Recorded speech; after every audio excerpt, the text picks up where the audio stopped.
Okey, tidak ada perbezaan. Okey, lepas tu ada juga cikgu tanya, cikgu Yusri kata gitu, kan kita dah banyak berubah.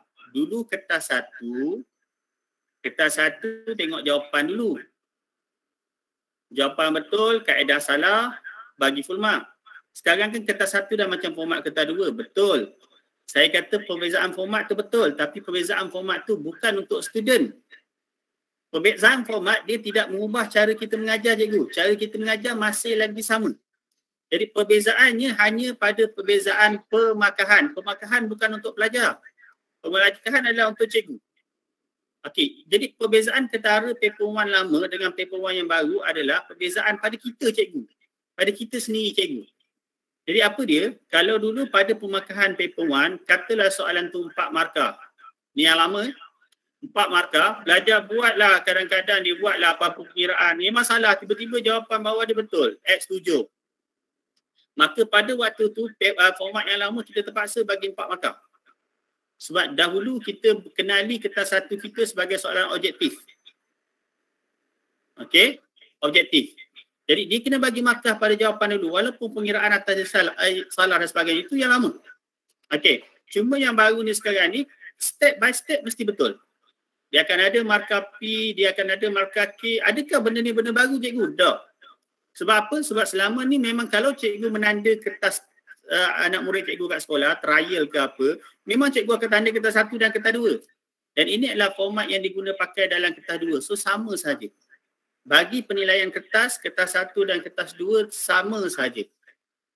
Tidak ada beza. Okey, itu kertas satu. Saya go through dulu. Ada soalan, terus interrupt. Okey, kalau tak nak tulis boleh, kalau nak baca ke nak sebut terus pun tak apa. Okey, saya nak bertanya. Adakah kertas satu ataupun kertas dua dijawab di kertas soalan yang sama? Itu saja. Kertas dua. Okey, menjawab. Okey, menjawab ini saya rasa dalam penataran untuk yang format secara menjawab ni kita dah bentangkan dia dalam bentuk soalan lah. Okay, sama seperti mana yang cikgu dapat, yang Akram. Sebab apa yang kami dapat ni, semua kami di peringkat Akram kami bincang, kita cuba dapat berdasarkan maklumat yang kita dapat, kita masukkan dalam soalan. Jadi kalau cikgu tengok soalan TOV, itulah format yang sebenarnya yang cikgu akan hadapi lah. Dia makin lama makin clear. Sekarang ni cikgu dah tengok pula untuk soalan tengah tahun yang bakal di PPT. Dia lagi clear. Trial nanti kita akan keluarkan bentuk yang makin mirip. Yang bagi pandangan kami, perbincangan antara ahli-ahli Akram, inilah bentuk yang bakal ditanya. Kita tak boleh kata dia 100% betul sebab kita pada tahun yang pertama. Tapi kita cuba meniru berdasarkan maklumat yang kita ada semirip mungkin lah. Jadi dapat berdasarkan maklumat yang diberitahu bahawa pelajar akan menjawab kedua-dua kertas ni adalah pada buku jawapan. Okay, pelajar akan jawab kedua-dua soalan ni pada buku jawapan. Bermaksud bukan pada kertas soalan dah. Jadi sama seperti format kertas dua kita yang lama. Okay, menjawab di atas buku jawapan. Okey. Jawab dah cikgu Yusra? Okey. Okey, itu dia juga. Okey, kemudian berkaitan yang seterusnya, berkaitan dengan kertas 2. Okey, kertas 2 dengan datang 100 markah, sama seperti format yang lama. 2 jam 30 minit, bahagian A 7 soalan. Yang lama 6 soalan. Yang ini kita nampak sedikit beza dia. Yang lama juga mewakili hanya 40 markah. Tapi yang baru ni mewakili 50 markah. Jadi sebenarnya bahagian yang wajib dijawab di potensi soalan kebat ni, bilangan soalannya bertambah dan juga markahnya pun bertambah. Okay, jadi purata markahnya 7 atau 8. Ini secara purata. 7 atau 8 markah. Dulu kita ada yang 5 markah. Masih lagi boleh keluar yang 5 markah sebenarnya. Tapi janji jumlahnya adalah 50. Jadi saya nak kata sebenarnya dengan format yang baharu ni sebenarnya dia lebih mesra kepada pembina soalan. Nah, yang kami ni geng-geng Akram ni nak kata bahawa dia tu memang lebih mesra kepada pembina soalan. Dulu kami nak bina soalan yang susah-susah sikit lah. Contohnya kalau soalan kertas 1, nak bina susah-susah, markah paling banyak 4 je. Nak bina soalan kebat dengan 4 markah, Payah cikgu, sangat payah. Sekarang ni kertas 1, adik dah jadi berapa? 5, 6 atau 8 mata. Senang nak bina soalan kebat kertas 1 sekarang ni. Kertas 2 pun gitu juga. Dulu cuma ada 6 soalan je. Biasanya takkan nak keluar 6 soalan kebat. Sebab dalam SPM pun kita tengok paling tinggi pun banyak-banyak kita pernah tengok satu tahun tu yang dia keluar 3 soalan kebat. Daripada 6 ni 3 soalan kebat. Takkan kita nak keluar ke 6. Sekarang ni dah ada 7 soalan. So bila kita nak bawa potensi nak mudahkan untuk keluarkan soalan kebat tu lebih mudah. Jadi sebenarnya nak bagi tahu format terkini ni DSKP dan juga format dia lebih mesra kepada pembina soalan. Dia lebih mesra kepada pembina soalan. Terutamanya bila DSKP saya akan tegang sikit lagi. Saya akan bersentuh sikit-sikit kenapa DSKP ni dan bersifat mudah kita nak bina soalan yang tinggi-tinggi. Okey, tak apa kita buat format tu cikgu. Saya lebih nak terangkan berkaitan teknik ni. Macam mana kita nak cater semua soalan. Macam mana kita nak bantu pelajar untuk lulus, macam mana kita nak bantu pelajar untuk kredit, macam mana kita nak bantu pelajar untuk dapat A. Tu. Okey, mungkin untuk A+ pun boleh plus balik kemudian. Tapi kita nak ambil yang tu basic dulu. Okey, kemudian pada bahagian B, daripada 4 soalan hanya tinggal 3 soalan. Okey, daripada 4 soalan jawab 3. Soalan yang dulu 5 soalan jawab 4. Okey, 5 soalan jawab 4. Sekarang ni kita cuma ada 4 soalan jawab 3. Ini yang saya kata tu. Dia tak banyak berubah.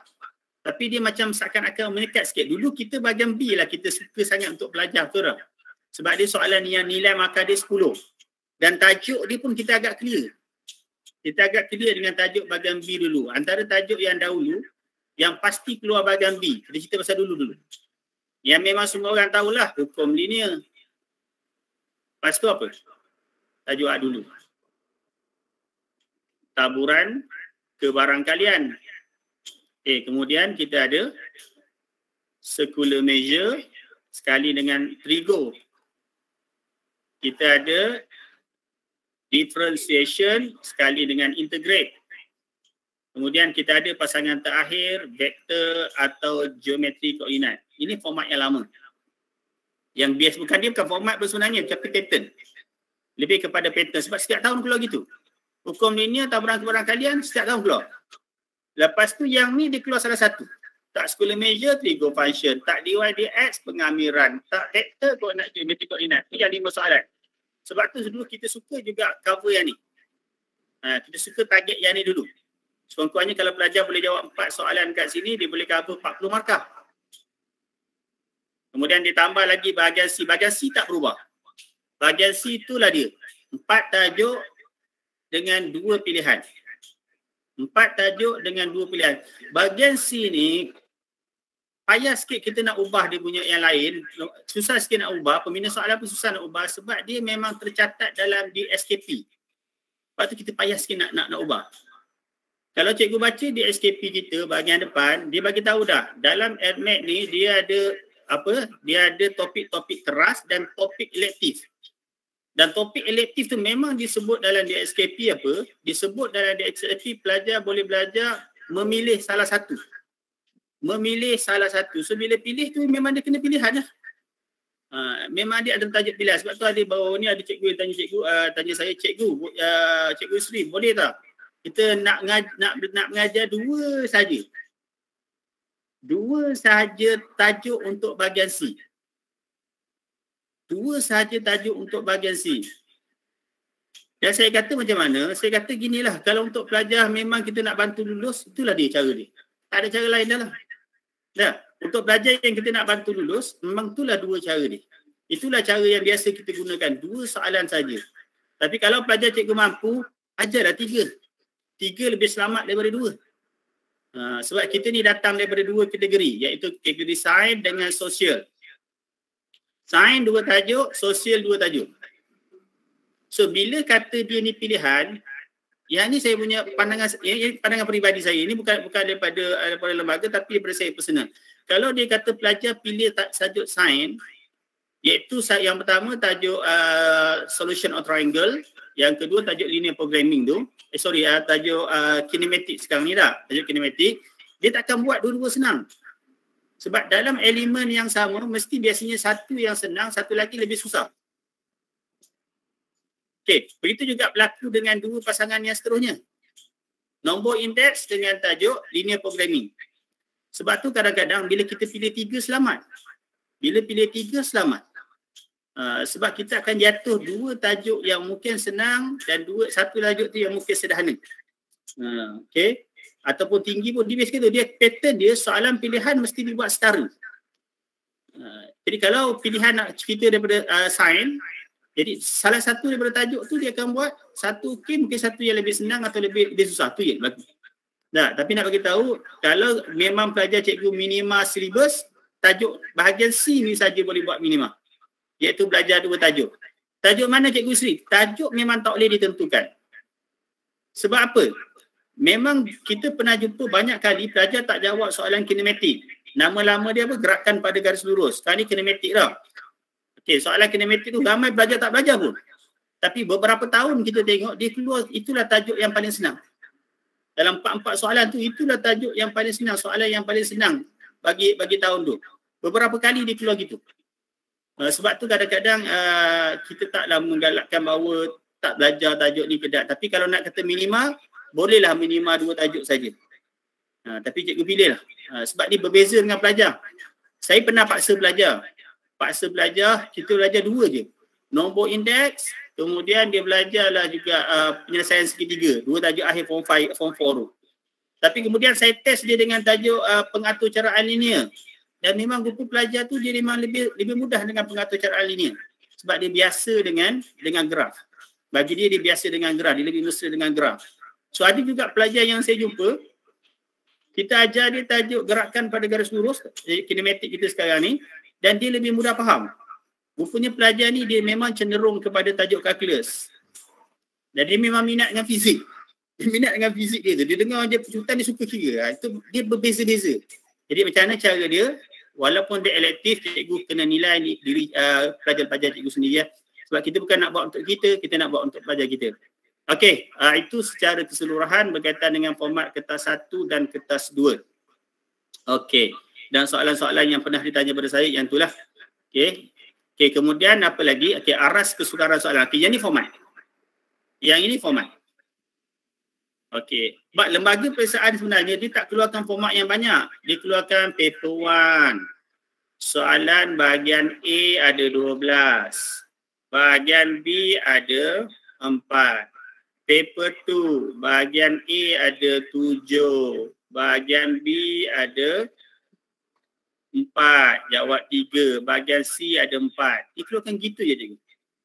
Jadi tak banyak yang lembaga keluarkan. Tapi kita sendiri kena interpret. Pattern insya-Allah kita akan nampak. By the way, by year nanti, tahun demi tahun nanti kita akan nampak pattern sikit kita akan nampak. Tapi ini tahun pertama. So tahun pertama ni yang kita nak pegang dulu. Okay, so aras kesukaran soalan adalah 532. Jadi nak bagi tahu masih lagi test. Okey ke? Sebab dengar dia orang tulis putus-putus tu. Okey? Okey Cikgu Yusri. Okey. Okey. Sebab dia bila putus-putus tu takut betul-betul. Okey. Okey, jadi ini yang berlaku. Okey, jadi nak bagi tahu aras kesukaran soalan adalah 532 sama seperti yang lama. Sama. 532 ni berlaku untuk keseluruhan soalan. Bukan paper 1 atau paper 2 saja. Okey, jadi saya nak jadikan ni biar cikgu nampak dengan jelas. Ini benda penting. So saya nak buat ni sebagai catatan yang penting. Okey, so apa dia?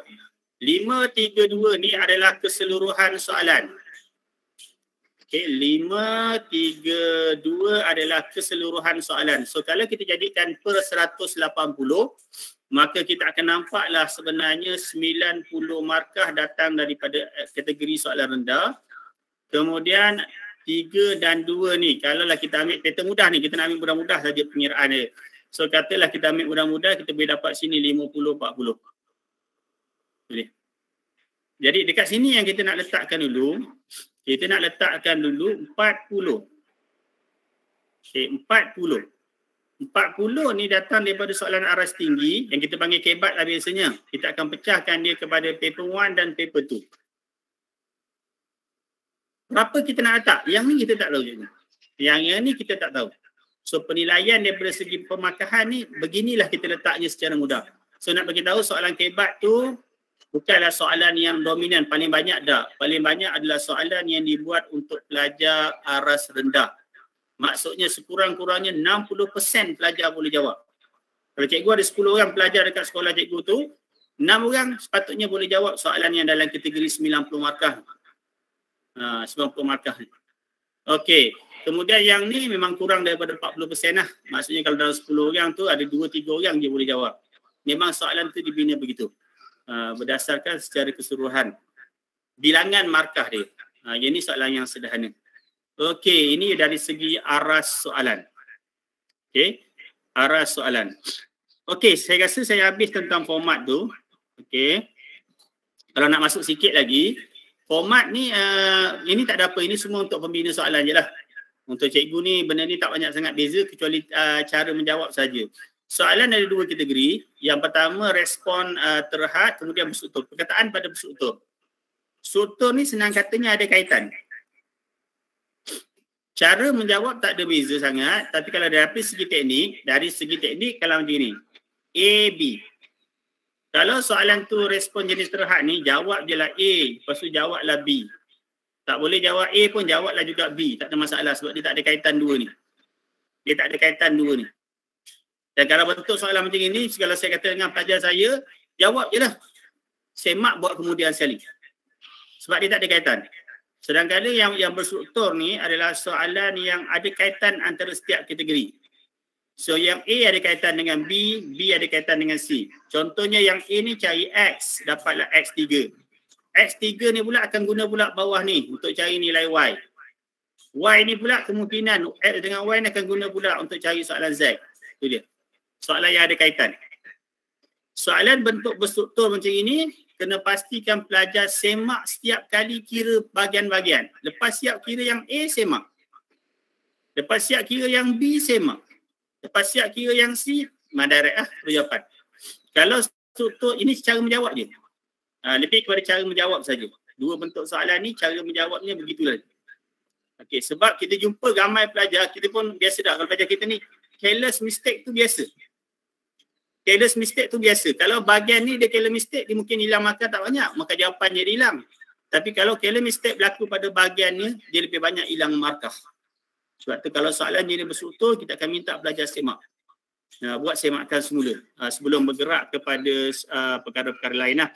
Okey, jadi nak bagi tahu kepada cikgu, mudahnya sekarang ni. Mudahnya macam mana cikgu? Cikgu nak cover benda ni. Okey, selepas ni kalau saya mengajar pelajar, saya akan ajar pelajar saya soalan tu dengan nilai markah di 10. Saya akan mengajar pelajar itu dengan memakannya 10. Okey, tajuk-tajuk yang biasa 10 macam biasalah. Tajuk sukatan bulat tu biasa-biasa lah. Okey, contoh soalan fungsi. Tajuk fungsi, saya akan ajar pelajar saya bentuk soalan yang markah dia 10. Bentuk soalan yang markah dia 10. Sebab dengan soalan fungsi yang bentuk markah 10, dia boleh keluar kat mana? Bahagian pilihan untuk kertas 2. 10 markah. Boleh. Dia juga boleh keluar bahagian A, kertas 2. Dan juga kertas 1 bahagian B. Dan dia juga boleh keluar kertas 2 bahagian A, kertas 1 bahagian A. Maksudnya kalau cikgu ajar satu soalan dengan nilai 10 markah, cikgu sebenarnya dah cover kedua-dua paper. Paper 1 dan paper 2. Nampak? Jadi kalau saya sebenarnya, saya suka mengajar satu soalan yang markah dia 10. So bila ajar 10, pelajar boleh tahu bahawa soalan ni boleh pergi ke mana-mana pun. Tak kisah kertas 1 ke kertas 2, tapi dengan 10 markah tu dia akan jadi komplit. Ada gema. Sekejap dah. Saya pakai 2 ni, takut tak nampak. Okey, ada lagi?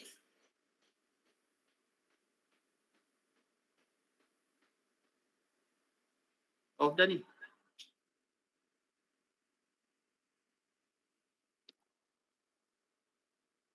Masih kuat lagi ke gema dia?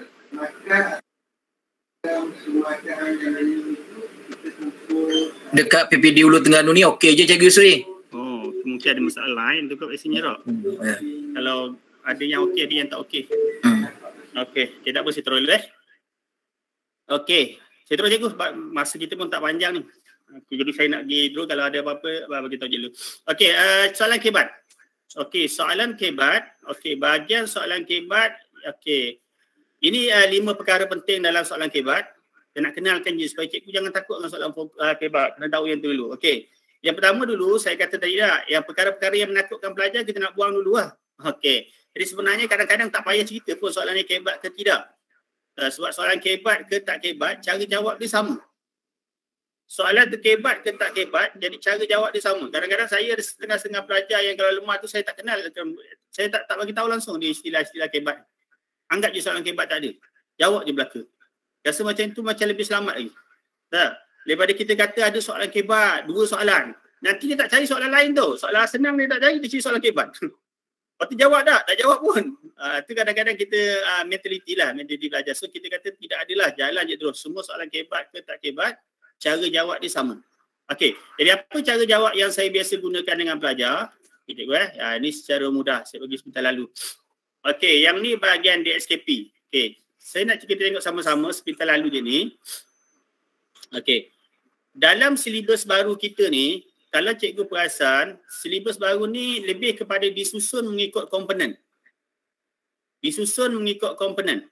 Jadi kalau kita tengok tajuk form 4 kita, tajuk form 4 kita daripada tajuk 1, 2, 3, 4, 5, 6. Semuanya datang daripada algebra. Semuanya datang daripada algebra. Okey, masalah kita apa? Memang kebanyakan masalah pelajar kita adalah masalah pada algebra. Itu dia. Okay, kalau nak skip tajuk-tajuk ni, dia mungkin akan jadi masalah sebab algebra ni masuk dalam semua bahagian tajuk. Okey, jadi ini bahagian pertama, bahagian yang selonggok daripada algebra. Algebra ni antara yang paling banyak lah. Penyoalan paling banyak adalah daripada komponen algebra ni. Okey, yang ni dia ada 6.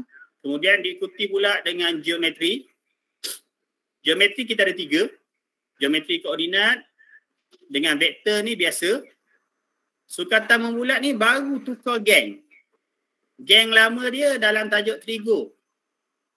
Dalam silibus baru, sukatan membulat duduk bawah tajuk geometri. Dia lebih kepada penekanan kepada bentuk. Bukan kepada trigo tu sendiri. Trigo memang ada lagi dalam sukatan bulat. Memang ada lagi. Macam biasa kita belajar lah. Memang ada lagi. Nak menyelesaikan sukatan bulat tu gunakan trigo. Tapi penekanan untuk silibus yang baru ni adalah dia duduk di bawah komponen geometri. Okey, duduk bawah komponen geometri. Okey. Komponen kalkulus 3. Pembezaan pengamiran, ini pilihan. Kinematik gerakan linear. Yang ni pilihan bahagian C.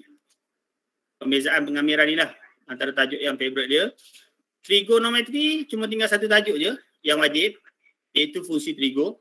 Saya kata tadi pasangan dia sebelum ni circular measure tu dah pergi kepada tajuk geometri. Lebih kepada penekanan bentuk. Okey, kemudian ni bahagian pilihan, bahagian C. Okey, statistik.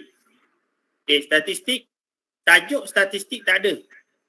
Tapi pecahan statistik tu masih lagi ada, pilihan atur gabungan, taburan kebarangkalian dan nombor indeks. Ini bahagian pilihan. Bahagian C. Okey, so 2 yang utama ni. Okey. Okey, 2 yang utama. Pilihan atur dan gabungan. Okey, kita ada asalnya dulu 21 tajuk. Sekarang tinggal 18. Tengok keseluruhan overview. Dulu kita ada 21 tajuk, sekarang tinggal 18. Okey, ada satu tajuk yang memang dibuang, iaitu tajuk statistik. Tak ada dah. Yang ni memang totally dia pergi ke maths. Semua, kuartil ke median ke semua pergi ke maths. Okey, tapi 2 lagi tajuk tidak dibuang. 2 lagi tajuk diserap, iaitu persamaan kuadratik, serap bawah tajuk fungsi kuadratik, digabung je. Kemudian kebarangkalian kita pun masih lagi duduk di bawah tajuk-tajuk yang ni. Boleh masuk lagi bawah taburan kebarangkalian. Ada part-part yang boleh masuk lagi. Sebab dia masih lagi bahagian yang sama. Cuma kebarangkalian yang solid macam soalan kebarangkalian biasa tu tak ada lah. Tapi pengetahuan dia, kemahiran dia masih lagi ada dalam tajuk statistik. Okey, jadi yang betul-betul tajuk buang statistik je lah. Yang betul-betul tajuk buang statistik. Okey, sebab tu ada yang tanya saya, cikgu, boleh tak pakai buku soalan yang lama? Ini juga ada juga pelajar tanya, ada tak cikgu? Boleh tak cikgu? Kita buang je soalan yang lama, nak buang ke nak pakai lagi? Nak buang sayang. Kita koreksi SPM yang lama sebagainya lah. Lepas tu dia kata dah silibus baru. Saya kata kalau nak pakai lah. Jawab lah, valid lagi. Yang tak valid yang mana? Statistik je. Dah cikgu kertas 1 mana ada format yang sama, kita tengok sekejap. Saya nak tunjukkan biar nampak jelas. Jangan susahkan cikgu, kita mudahkan. Benda boleh guna buat apa nak buang? Tu je isu dia. Okey. Ini kertas kita yang lama.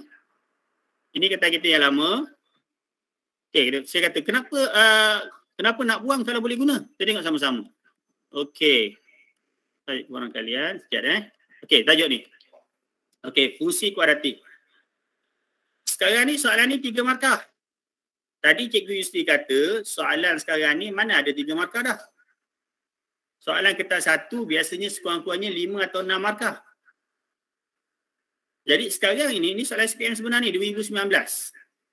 Okey, bila sentuh berkaitan dengan kertas peperiksaan, ramai juga yang sebenarnya diminta kepada pemeriksa-pemeriksa kertas soalan. Kertas soalan SPM 2020 tidak ada cikgu. Tak ada siapa-siapa cikgu yang pegang kertas soalan SPM 2020.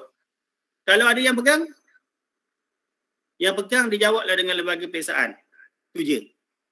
Kertas peperiksaan SPM 2020 tidak ada dalam simpanan. Semuanya telah dimusnahkan oleh pemeriksa-pemeriksa. Itu je. So, tak adalah. Dan tak ada macam mana kami nak rujuk cikgu untuk tengok pattern. Itulah macam Tuan PPD kita kata tadi. Cara paling mudah tak ada lain. Cara paling mudah adalah cikgu menanda lah. Cikgu menanda lah start tahun ni. Kempen penandaan pula ni. Okey, cikgu menanda lah start tahun ni. Sebab kalau betul kertas soalan ni terus sulit, mana cikgu nak tengok pattern soalan sendiri? Kalau cikgu minta pada pemeriksa, saya rasa sebenarnya pemeriksa tak berani nak bagi. Snap gambar tak berani nak bagi kat cikgu. Sebab kertas soalan lebih sulit daripada skema kalau ikutkan betul-betul tahun ni. Nak bagi tahu ketatnya tentang kertas soalan. Kita tak tahu sebab apa, tapi itu reason yang lembaga peperiksaan. Jadi nak bagi tahu, menanda lah cikgu. Menanda lah. Kalau cikgu rasa cikgu tak mampu nak menanda banyak, sekarang kita menanda online cikgu. Menanda online. Tak mampu menanda banyak, bincanglah dengan ketua pasukan tu, nak menanda sikit je. Saya nak ambil pengalaman je. Boleh, tak ada masalah. Boleh, tapi tolonglah menanda. Tu tak apa. Tu sikit kempen nak bagi tahu. Okey, jadi cikgu, kalau macam mana cikgu? Dan cikgu kata tadi boleh guna kertas soalan lama. Okey, sekarang yang ni 3 markah. Yang ni 3 markah. Awak nampak tak sekarang ni? Okey, dia semua. Dah tukar-tukar dah slang. Okey. Cikgu nampak tak sekarang ni? Cikgu nampak tak? Kalau saya jadikan soalan nombor 2 tadi tu sebagai 2A, 3 markah. Lepas tu 3B. Saya ambil je soalan ni balik, 3 markah. Berapa jumlah markah dia? 6 markah. Valid? Valid. Bentuk soalan apa? Bentuk soalan yang bukan berstruktur. Sebab A dengan B tak ada kaitan. Tapi nak bagi tahu kertas soalan masih lagi valid. So tak perlu buang, guna je lagi. Pelajar cikgu ada, biar dia buat. Buat. Sebenarnya bentuk ni lebih mesra kepada pelajar-pelajar rendah sebenarnya. Bentuk ni lebih mesra kepada pelajar-pelajar rendah. Mungkin dia akan nampak nanti dia boleh buat yang B, A tak boleh buat. Jadi janganlah tinggal yang A tu, buatlah juga. Okey, itulah secara mudahnya untuk bentuk soalan. Okey, itu yang pertama. Jadi tidak ada beza sebenarnya paper lama dengan paper baru. Okey. Yang beza cuma penandaan. Penandaan tak ada kaitan dengan pelajar. Penandaan kita saja para guru. Penandaan hanya untuk kita saja para guru. So belajar macam biasa. Okey. Jadi itu yang pertama. Yang kedua, apa perbezaan kita yang kedua? Perbezaan ketara yang kedua yang ni. Okey, perbezaan ketara yang kedua yang ni saya tak nak sentuh juga. Okey. Ni cikgu pilih lah ni. Ni tajuk-tajuk yang biasa. Cuma itu je lah. Kalau ada yang tanya pada kita akan kata gitu je lah. Kita akan kata apa? Nak kata gini je, mudah-mudah. Okey, nak kata fungsi ni dia boleh keluar kertas 1, boleh keluar kertas 2. Okey, kemudian kuadratik ni pun boleh keluar kertas 1, boleh keluar kertas 2. Semua ceritanya adalah boleh keluar kertas 1, boleh keluar kertas 2. Kecuali soalan vakansi je. Sebab dia memang soalan pilihan. Okey, ini yang jadi isunya sekarang ni bila pelajar tanya ni lah. Okey, yang ni. Permutation. Permutation combination dulu adalah soalan kertas 1 saja. Kertas 2 memang kita tak jumpa permutation communication. Okay, combination ni. Tapi sekarang ni, paper 1 ada, paper 2 ada. Jadi, tapi bila cikgu ajar pelajar cikgu jawab soalan ni dengan nilai markah 10 markah cikgu ajar dia, maka tak lima masalah dah. Daripada soalan 10 markah, kami boleh berjadikan dia 8 markah. Boleh jadikan 5 atau 6 markah. Semua boleh. Sebab tu saya kata sekarang ni, saya tak suka dah untuk yang silibus baru ni, saya jarang dah mengajar kertas 1, kertas 2. Tak. Biasanya saya mengajar satu tajuk tu, saya mengajar semua soalan ni. 10 markah. Ginilah bentuk soalan ni akan keluar. Dia akan keluar kat mana, tak kisah. Dengan 10 markah awak dah jawab ni, dia keluar kat mana-mana, tak kisah. Tak jadi isu dah untuk awak. Dia keluar, awak jawab. Itu saja. Okey, itu pattern yang berlaku. Dan yang paling ketara saya tengok sekarang ni, yang paling mencabar untuk kita para guru adalah yang ni. Inilah kalau katakan pada saya, cikgu, perubahan apa yang paling menakutkan dalam format baru ni? Yang menakutkan, format tak takut dah. Paper 1, paper 2 biasa je. Sama je macam yang lama. Yang menakutkan cuma part ni je. Part ni je. Sebab sekarang ni formula kita hanya tinggal 24. Hanya tinggal 24. Berbanding kita yang lama kita, format lama kita ada semua sekali 52. Dan dipecahkan pula siap ikut kategori. Dipecahkan siap ikut kategori. Yang ni yang kalau tanya pada saya, yang paling membimbangkan saya untuk pelajar yang lemah dan sederhana adalah bahagian formula ni. Sebab kalau dulu dia bagi banyak formula, kita boleh fokus banyak ajar pelajar cara nak guna formula saja. Kita ajar dia macam mana nak guna formula AM darab AN ni, tak, indeks ni, hasil darab ni. Kita kata kalau A dia sama, dia akan jadi tambah. Jadi darab jadi tambah. Kemudian tambah pula akan jadi darab. Kita boleh tunjuk sebab ada pada senarai formula. Ni kita cerita untuk pelajar yang lemah cikgu. Yang sangat-sangat lemah. Kita tahu memang dia tak tahu. Kalau ada formula pun, kalau tak ajar cara guna, dia tak tahu. Okay, jadi inilah yang saya nampak cabaran untuk mengajar untuk yang format terbaharu ni adalah perbezaan pada formula ni. Sebab bila sekarang ni formula dah jadi sangat sikit. Hanya ada 24 formula saja. Hanya ada 24 saja formula. Jadi macam mana kita nak bantu pelajar? Saya share lah apa yang saya buat dengan pelajar saya. Biasanya saya akan menggunakan teknik fokus. Sebab di dalam ADMATS ni, markah kita diberi kepada penggunaan formula yang betul. Itu yang paling senang. Penggunaan formula yang betul. Itu yang kita akan dapat markah. So apa-apa pun nak kena paksa pelajar formula. Kalau dulu belajar cara guna saja, sekarang ni tidak ada cara lain, saya terpaksa bantu pelajar untuk hafal dan tahu cara guna. Ini sekurang-kurangnya untuk pelajar yang nak lulus.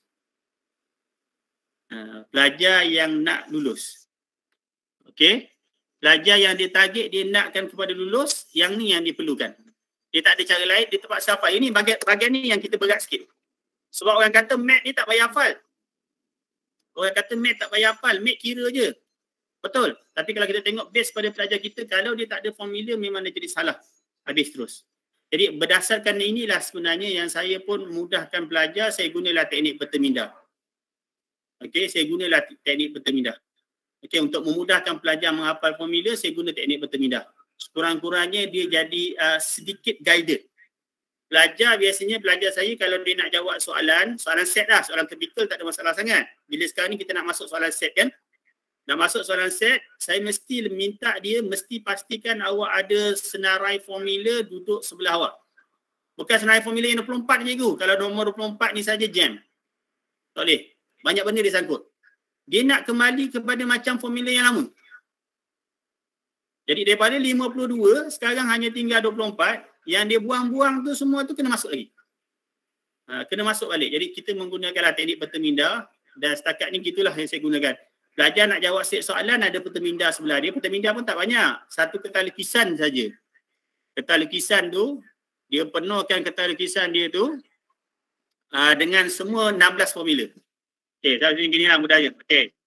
Ini satu kertas lukisan. Ini yang teknik yang saya guna lah. Saya panggil teknik fokus ni. Saya banyak bagi penekanan kepada formula. Sebab ini guided dia. Okey, satu kertas lukisan saya minta pelajar bagi kepada empat bahagian ni. Kita adalah 8 bahagian sini, 8 tajuk depan, 8 lagi tajuk belakang, jadi 16. Di dalam ADMAT saya kata dengan dia subjek tajuk wajib dia 16. Ini untuk bantu belajar, bantu lulus. Ada 16 wajib. So dia pun buat tajuk 1 ada 3 perkara penting. Tajuk fungsi, tajuk kuadratik ada 3. Lepas tu tajuk sistem persamaan ada 3. So bila dia buat macam itu, dia nampak lebih guided. So bila dia tengok soalan, dia tak nampak, dia tengok petermindah ni dulu. Dekat awal dia mana tengok petermindah, okey yang ni formula dia. Okey, jadi kita bantu dia dengan menggunakan teknik fokus ni adalah dengan membina dulu satu kertas, satu bahagian untuk dirujuk petermindah dia. Sebab bagi saya lah, kalau saya pergi mana-mana pun, kalau saya tengok pelajar, kalau kita kata buat soalan ni, dia buka dia punya buku teks, dia buka dia punya buku latihan yang tebal-tebal, kita tahu pelajar ni akan lose lah. Dia akan give up nanti. By the day nanti dia akan sampai satu tahap, dia akan give up. Sebab dah lah banyak dia rujuk-rujuk, betul tak jumpa. So bila dia buat satu petermindah berbentuk begini, dia dapat guided. Okey, ini soalan kuadratik graf. So dia akan tengok graf formula dia apa.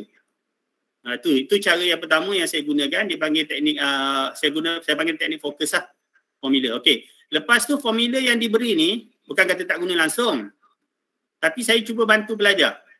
Daripada formula dia yang sikit ni kita nak jadikan dia banyak. Okey. Contoh dekat sini kita akan minta pelajar. Dekat sini dia akan highlightkan bahagian ni. Okay, yang ni dia tahu dah. Yang ni dia punya diskriminan.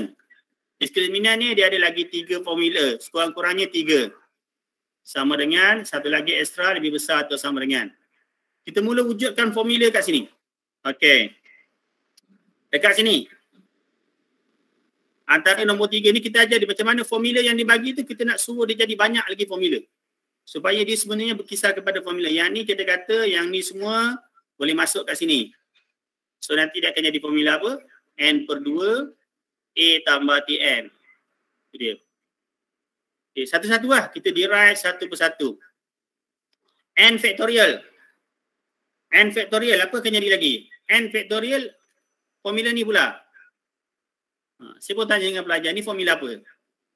Dia akan start lah. Dia akan start kembang satu persatu. Lepas tu daripada formula ni pula, kita perkan pula dengan 2. Ini formula untuk apa pula? Jadi dari 1 kepada 1 formula dia bergerak. Jadi apa-apa pun teknik yang saya gunakan, saya panggil dia ada sebagai teknik fokus. Okay, teknik fokus. Okay, fokus tu apa? Yang ni formula, yang ni kata kunci, bulatan. Okey, itu yang cara yang setakat ni saya dapat dan dia sekurang-kurangnya dia memudahkan sikit pelajar lah. Pelajar dia tak jadi total loose. Maksudnya tengok soalan dia blur terus. Kenapa dia blur? Banyak sangat benda masuk dalam kepala dia. Okey, banyak sangat benda masuk dalam kepala dia. Okey, contoh saya bagi contoh mudah je lah. Saya bagi satu contoh je bagi mudah. Okay, sebab saya tak nak ajar konten ni. Jadi saya bukan nak mengajar ni, saya nak berkongsi macam mana teknik. Jangan kata saya mengajar konten ni. Okay, saya ambil lah contoh. Fungsi trigo. Okey. Fungsi trigo soalan ni memang banyak. Soalan ni memang banyak. So kalau kita katakan dia banyak, so pelajar akan rasa tu jadi pening tak nak tajuk ni. Banyak sangat. Dah. Tapi bila kita ringkaskan dia mengikut cara first step dia nak menjawab. First step dia nak menjawab. So bila first step dia nak menjawab, sebenarnya soalan fungsi trigo ni boleh bagi kepada 3 yang utama. Jadi yang pertama kita panggil dia sebagai graf. Memang soalan graf lah. Soalan graf. Soalan graf saya pun ringkaskan kepada dia. Graf awak kena dapat markah dengan 3, 2, 1. Sorry, 3, 2, 3. Okey, 3, 2, 3. 3 yang pertama ni macam biasalah. Semua orang tahu yang ni. 3 yang pertama ni bentuk. 3 yang pertama ni bentuk. Lepas tu markah seterusnya mesti datang daripada 2 ni. 2 yang kedua ni apa? Amplitude. Dengan dia punya period dia. Cycle dia. Kemudian 3 ni apa? 3 perubahan lagi. Apa 3 perubahan dia? Yang pertama, kalau ada tanda modulus. Kalau ada tanda modulus, kata kunci dia modulus ni, maka dia akan mempositifkan. Mempositifkan. Kalau dia ada negatif dekat depan, dia akan jadi apa? Pantulan. Ada setengah pelajar dia suka perkataan terbalik. Kalau saya suka menama pantulan pada paksi X. Dan kalau ada tambah tolak, apa akan berlaku? Dia akan shifted ke atas ataupun ke bawah. Itu kita buat. Lepas tu dua lagi apa? Banyak-banyak soalan, dua lagi ni bergantung kepada dua je lagi cara penyelesaian. Yang pertama, soalan tu bermula dengan formula.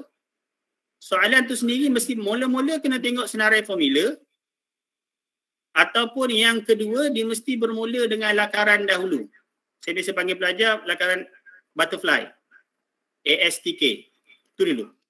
Semua soalan tu kebanyakannya dikumpulkan pada dua je. Awak nak mula dengan yang ni dulu ke ataupun mula dengan yang ni dulu. Kalau tak ingat yang mana satu, buatlah mana-mana pun boleh. So jadi daripada soalan ni besar, saya jadikan dia jadi 3 je. So pelajar pertama kali nak selesaikan soalan, dia tengok.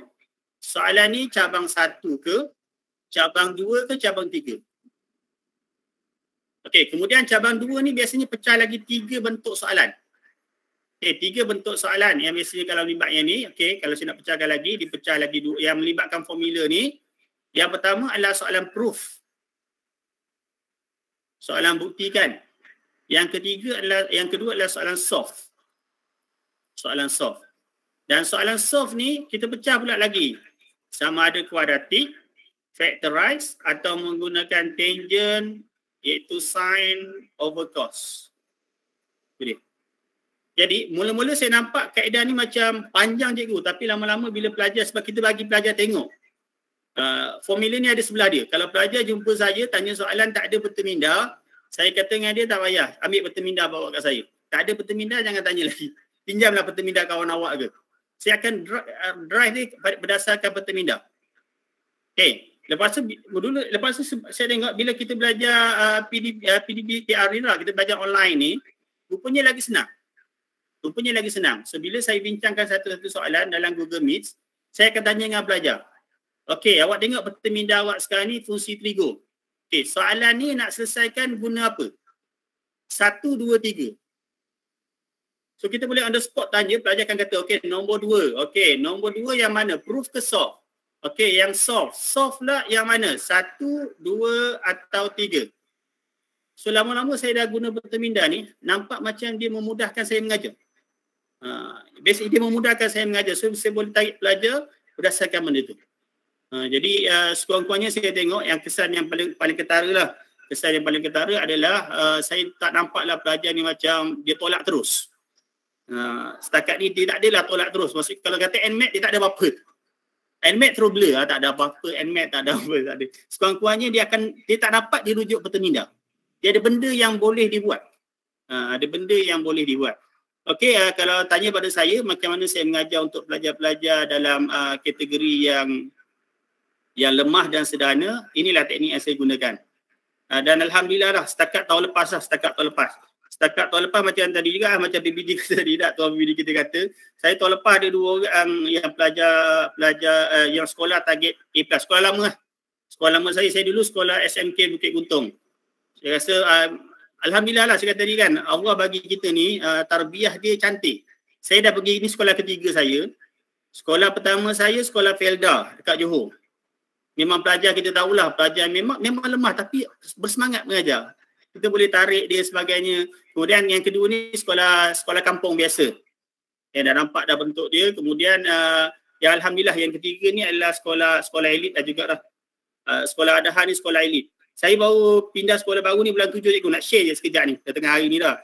Bulan 7 cikgu, saya dapat satu kelas DLP, kelas depan kot. Kelas depan.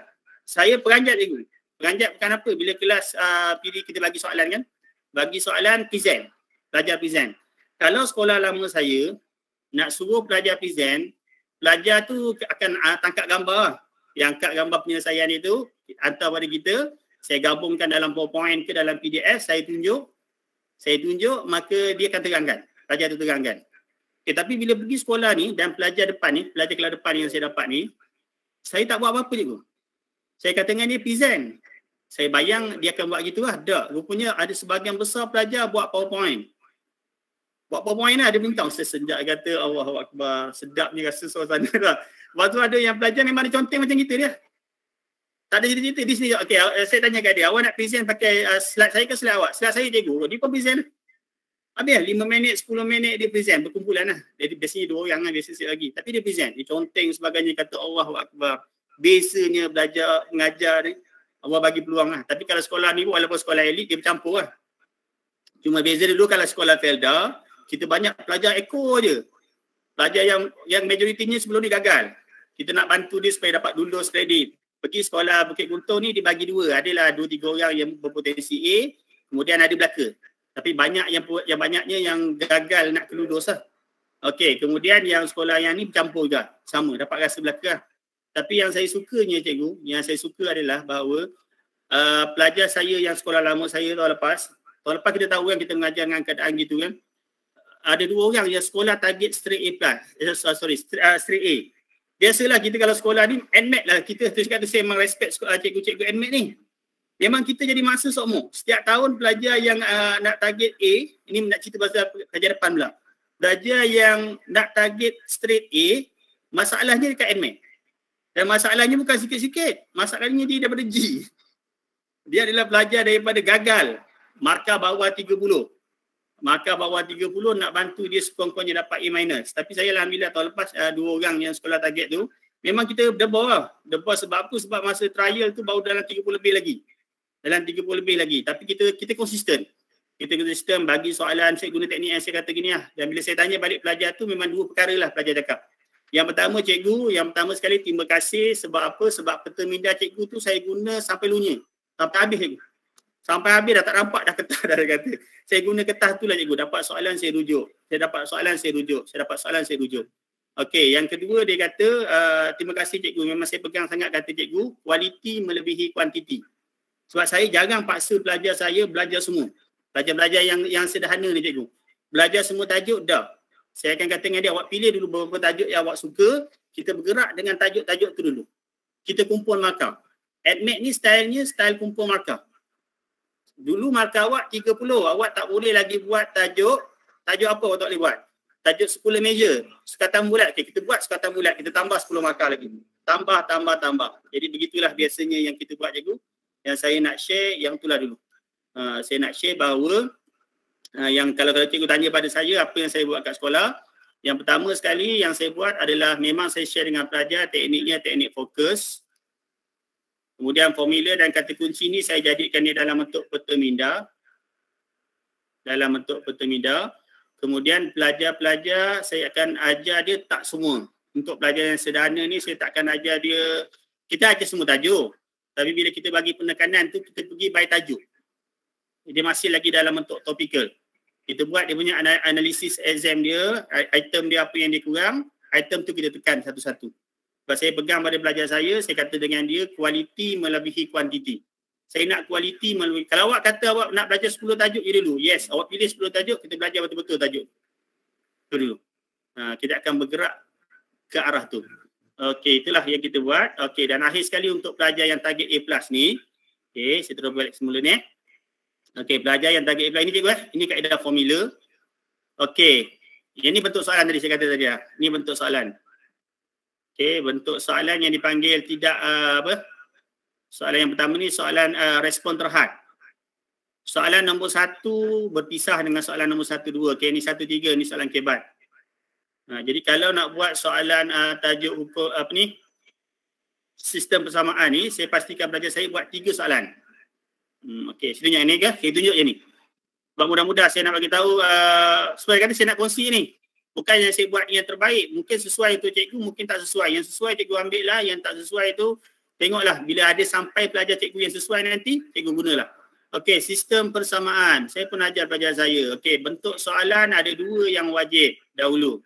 Yang pertama bentuknya 3, 2, 1. Okey, apa maksud dia? Soalan daripada 3 pun boleh ubah, awak kena tukar jadi 2 pun boleh ubah, jadi 1 pun boleh ubah. Soalan bentuk yang kedua pula, soalan PMK-JA4. Pelajar saya biasa ingat kata kunci Pak Mat kahwin janda anak 4. Markah pertama persamaan baru. Markah kedua masukkan. Markah ketiga kaedah iaitu formula nombor 1. Disebut dengan dia sebab formula dibagi. Formula nombor 1. So jawapan ada 4. So Pak Mat kahwin janda anak 4. Dapat lawak 5 markah. Soalan persamaan serentak bentuk yang kedua. Bentuk pertama 3-2-1. Bentuk kedua pamak kahwin janda anak 4. Bentuk ketiga kebat. Kalau kebat nak buat macam mana cikgu? Kalau kebat persamaan awak kena bina sendiri. Sebab kebat tak bagi persamaan. Dua-dua soalan ni kebat dia tak bagi persamaan, awak kena bina sendiri. Okey, kemudian jawapan awak mesti logik. Sebab dalam kebat biasanya jawapan kena buat penakkulan. Hak mana yang betul? Yang positif ke yang negatif kalau kurang panjang? Gitu dia. So itulah dia basic untuk pengajaran yang saya gunakan. Kita dalam sesi sharing juga, inilah sharing yang kita gunakan.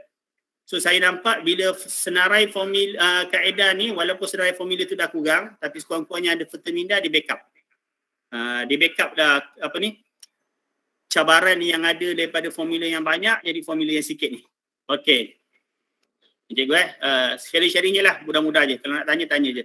Okey, ini tak ada ni bentuk soalan je. Okey, ni berstruktur tadi. Cikgu biasa tengok dah ni soalan berstruktur.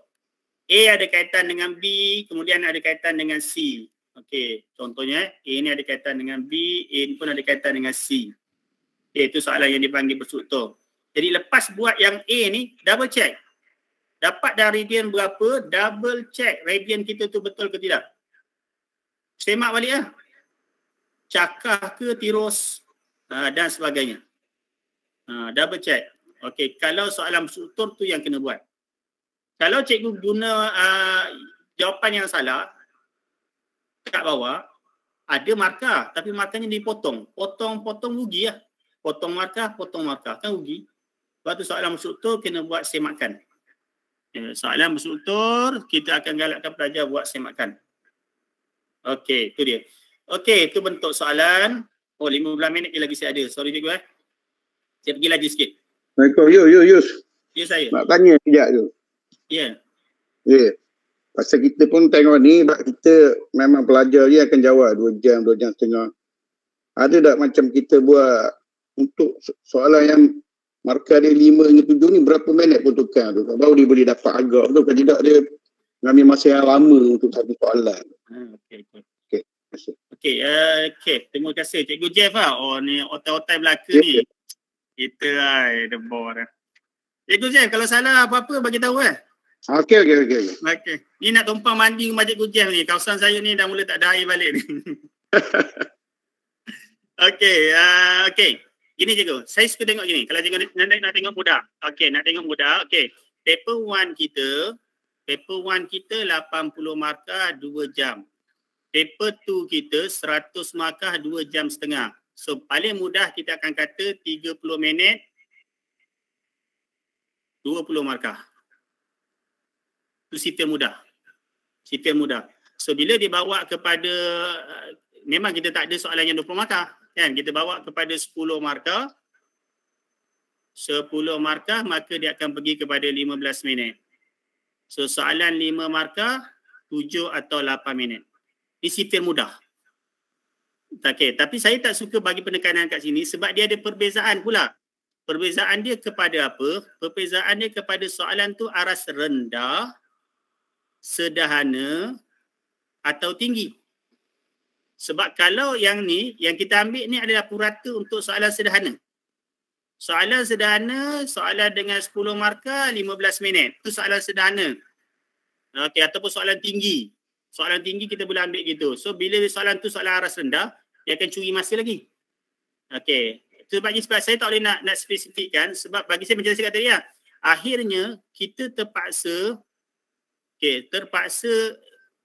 tahu bahawa pelajar kita tetap kena bagi kepada pelajar yang nak lulus saja, yang nak kredit, nak dapat A- dan yang ni A+. Itu dia. Last sekali kita tetap kena bagikan pelajar kita kepada yang ni. Tetapi kalau cikgu tanya saya secara personal, pelajar yang nak lulus saja ni, kadang-kadang saya bagi pada dia 6 atau 7 tajuk sahaja dahulu. Setiap kali peperiksaan kadang-kadang daripada dia tak buat terus, saya akan bagi dia 6 atau 7 tajuk saja dahulu. Antaranya apa? Bahagian C nombor indeks. Kemudian penyelesaian segitiga. Okey, kemudian tajuk-tajuk yang biasa, hukum linear. Ni 3 tajuk yang biasa. Yang ni macam mana-mana soalan pun 3 tajuk ni 3 tajuk yang biasa lah.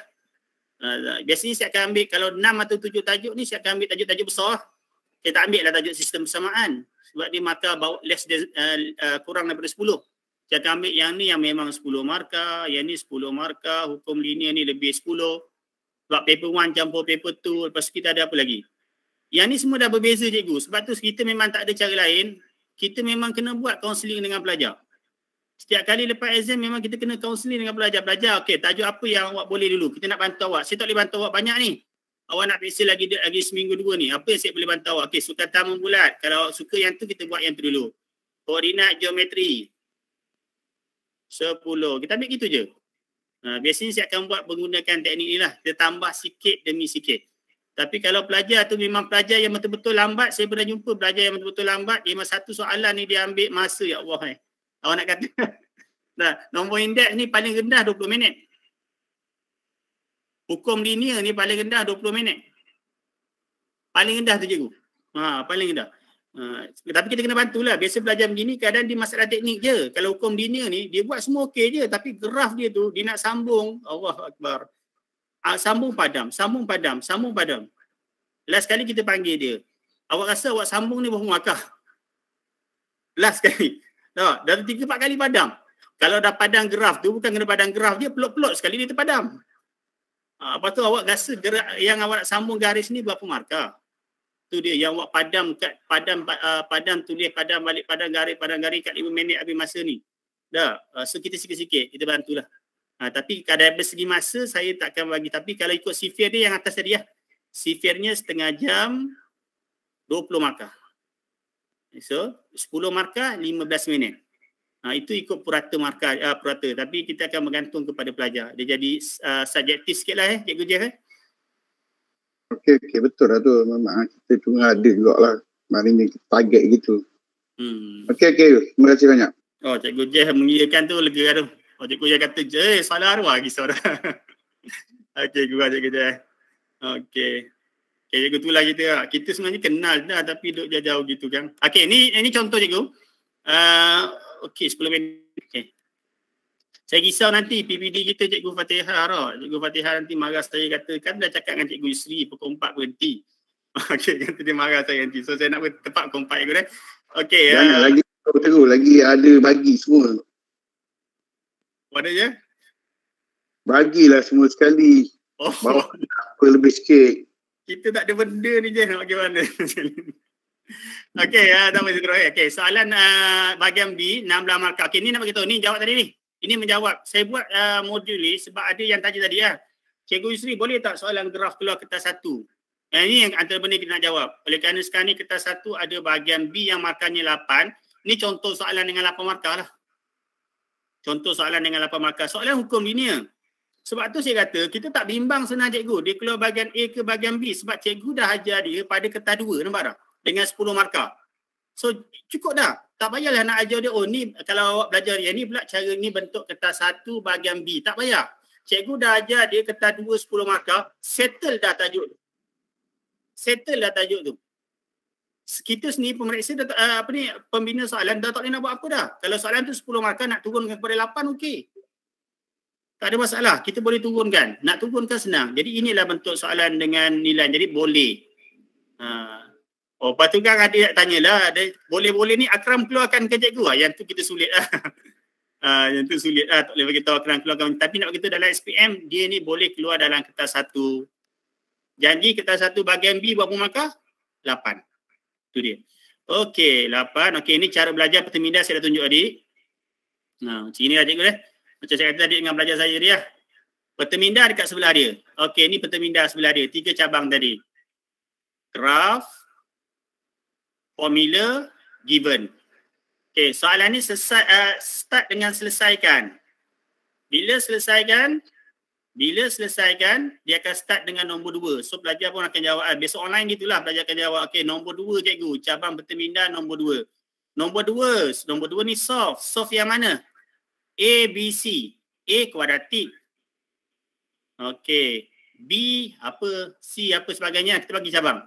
So tapi pelajar tahu soalan bentuk macam gini, kebiasaannya dia akan mulakan sama ada dengan formula ataupun dia akan mula pergi kepada lakaran graf ASTK. Tapi lakaran graf ASTK adalah soalan yang biasanya dimulakan dengan given, diberi. So at least pelajar nampak gambaran besar nak jawab soalan ni. So pelajar akan nampak yang ni sebenarnya adalah tengok formula dulu. Formula mana yang dia nak tengok? Ini adalah soalan yang non-rutin. Formula mana dia nak tengok? Dia pun cuma pergi kepada senarai formula dia dan dia akan nampaklah formula yang ada kaitan dengan yang ni. Okey, kalau yang ni pattern yang mana? Yang ni pattern yang mana? Sin X, cos X. Kita tengok juga. Sorry lah, saya buat macam student ni, tapi bukan nak ngajar nak cikgu. Nak tunjukkan macam mana saya ajar student saya. Okey, dia pun tengok senarai formula dulu. Sebab soalan soft adalah soalan yang biasanya bermula dengan formula. Okey, tengok senarai formula dia. Dia pun tengok formula. Tengok formula yang ada kaitan lah. 13, 14. Okey, tengok macam ada kaitan dengan formula ni. Okey, dia pun ambil 2 sin A cos A. 2 sin A cos A. So ambil balik soalan tadi. Okey. Okey, yang ni 2 sin A cos A. 2 sin X cos X. Okey, tu dia. Itulah maksud dia tahu bahawa dia kena guna formula ni balik dulu. Ini yang maksud saya dia bermula dengan formula. Dia kena guna formula ni dalam ni. Mana-mana dia guna lah. Banyak sebab ni formula banyak. Okey, kalau salah start dengan given, dia akan start dengan apa? Dia akan start dengan butterfly. Biasa saya ajar pelajar saya lukis butterfly dekat sini. So butterfly dulu. Ni untuk pelajar yang lemah cikgu Cerita-cerita pasal pelajar lemah ni. Okey, pelajar lemah. ASTK. Saya kata ini adalah soalan ASTK. Okey, itu dia ASTK. So dia akan ambil butterfly yang mana yang kita akan ambil? Kita akan ambil butterfly daripada 0 sampai 90. So kita akan ambil butterfly yang sini saja. Okey, yang ni dia padam. Nah, ini cerita berkaitan dengan pelajar yang lemah tadi cikgu. Sebab kita tak nak, saya jarang saya pilih-pilih kata tajuk ni awak belajarlah, tajuk ni senang, tajuk ni susah. Saya memang tak suka buat gitu. Sebab apa? Sebab kita dah jumpa banyak kali tajuk susah keluar soalan senang. Banyak kali dah kita jumpa tajuk susah tapi keluar soalan senang. Tajuk senang keluar soalan yang susah, biasa juga berlaku. So kita tak nak letak tajuk ni senang, tajuk ni susah. Tak ada istilah tu untuk belajar. Kalau awak rasa awak nak betul-betul dapat 50 markah tadi, awak belajarlah semua bahagian senang bagi setiap tajuk. Itu pilihan dan cabaran untuk pelajar batch kita yang ni. Okey, ni sama lah. Buktikan. Bila buktikan, mestilah soalan yang start dengan formula. So, belajar tengok dulu senarai formula, compare. Formula mana yang dia boleh guna dan sebagainya lah. Okey cikgu ini antara teknik ni pun sama juga. Graf. Ni lakar. Kalau lukis, tak ada pilihan cikgu Kalau lukis, wajib kena guna kertas graf lah. Soalan yang tak pernah keluar lagi ya. Ni. Okay, kemudian apa lagi beza tajuk ni? Ya. Nak tanya satu lagi. Boleh je. Okey ni, macam graf ni kan. Sebab saya tengok ada penyelesaian dalam buku pun memang sama juga. Ada yang buat jadual nilai. Sebab saya rasa kita, dan dia guna darjah. Kita biasa guna dalam bentuk file tu macam mana? Macam mana sekali lagi je? Bila graf ni kan, ada setengah solution dia buat pakai jadual nilai kan. Maknanya X berapa darjah, berapa dipasi Y dia.